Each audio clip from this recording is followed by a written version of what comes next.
Can I give examples of fast and easy ways to add more protein to your diet? Yes, 1000%. Shakes are honestly probably one of the easiest ways, and they're one of the densest forms of protein that you could possibly get. Just simple whey protein shakes or ready to drink shakes. You know, I was just recently introduced to Nuri. I don't know if you guys saw any of my stories, but so I sampled vanilla and chocolate, and now everyone's saying that all the rage is strawberry Nuri. It's reasonably priced.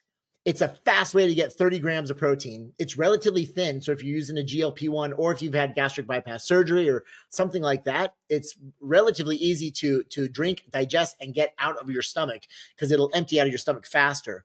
Those or powdered proteins. Simple. They're simple, they're easy, they're convenient, and they're cheap.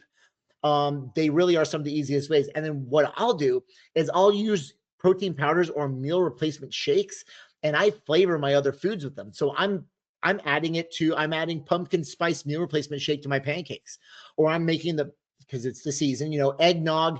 I'm using an eggnog meal replacement shake. We're doing it this weekend. We're doing French toast. What we're soaking the French toast in is like an eggnog custard, but it's made with an eggnog meal replacement shake.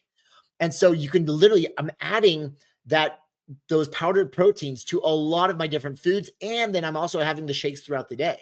So it's probably one of the easiest ways to sneak them in. And now, especially if you're using a GLP-1 or if you had a weight loss surgery, clear proteins, very, very simple and easy to digest as well.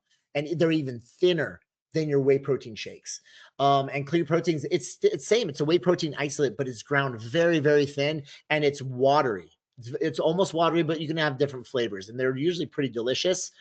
The hard part is that because it's ground so thin, it gets on your fingers and you just can't get it off, and it bugs the crap out of me. But it can be really helpful as well. And so hopefully that's going to be an easier way for you to get more protein into your diet. That, and then of course, when it comes to your snacks, you can always have your beef jerky, and there's a bunch of different bars out there that you can carry. I love Built bars, Quest bars. They're all fantastic. Bear Bells are the most delicious bars out there. So yeah, there's a lot of different ways, but I use powders and I use ready to drink shakes like Core Power, Fairlife, and Nuri.